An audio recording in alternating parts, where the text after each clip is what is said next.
There's a place just behind this one. Not far, not hidden, just out of bounds.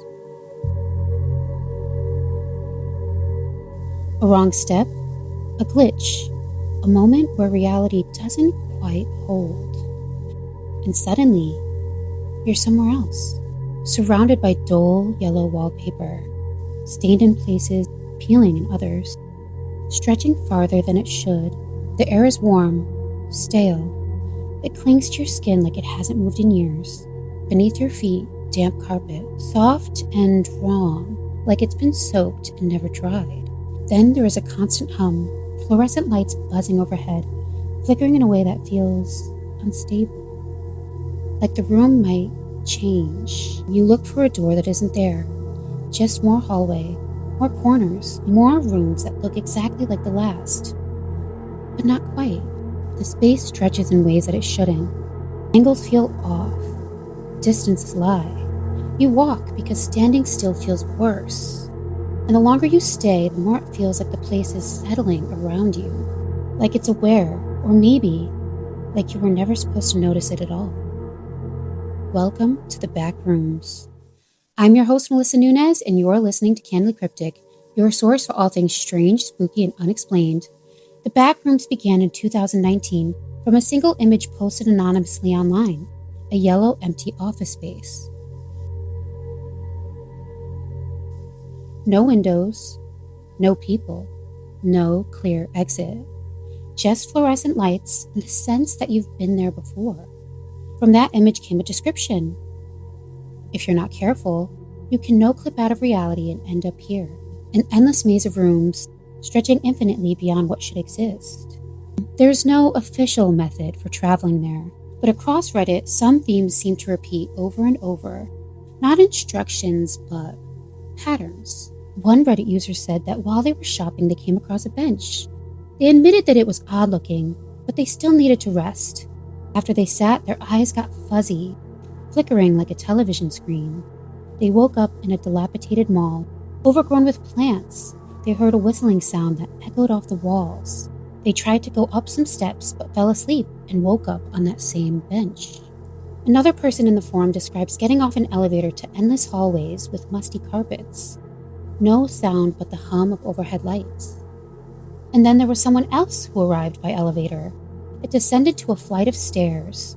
Once they began climbing, they seemed to stretch endlessly to a void. Then reality shifted. They were no-clipped to an area resembling an airport. No ritual, no chant, just transition, elevators, dreams, moment where the world doesn't load correctly. Like stepping through something that wasn't meant to open. The Backrooms aren't just a story. Beyond the urban legends, scholars refer to the phenomenon as liminal spaces, places that feel familiar, but wrong. Empty hallways, offices after hours, spaces that should be full, but aren't. The Backrooms are one of the most well-known examples of this anomaly, an uncanny valley of a place where something is almost normal, but not quite. A 2022 study in the Journal of Psychological Studies describes the backroom as a form of collective meaning-making where people build a shared world out of unease, memory, and imagination. And more recently, scholars describe it as something called the institutional Gothic, where horror doesn't come from monsters, but endless, bureaucratic, empty spaces. Places designed for people, but stripped of their presence. Like with many urban legends born online, no two stories are the same, but oddly enough, certain details begin to echo across them.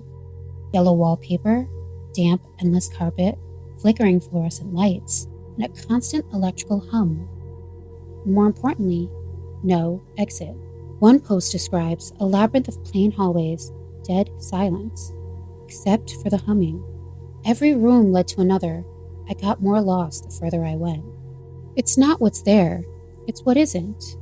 No people, no outside, no sense of direction, just repetition, endless repetition.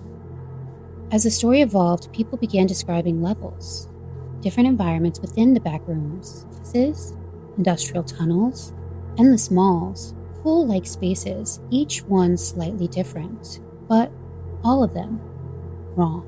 Some Reddit users even claim that time doesn't work the same way. Unlike traditional horror, there's no clear threat, no monsters you can see, no rules you can follow.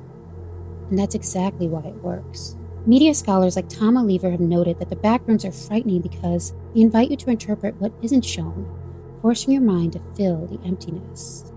It's not fear of something chasing you, it's fear that nothing is coming, and nothing ever will.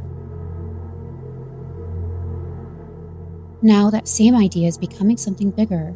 A full film adaptation produced by A24 is bringing the Backrooms into mainstream horror, directed by the creator who helped popularize it online.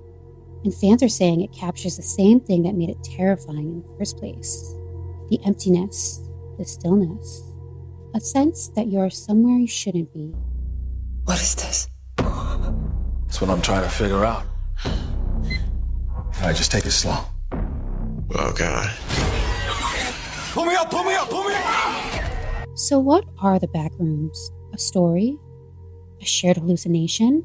A digital myth built from empty places we've all been before? Or something else?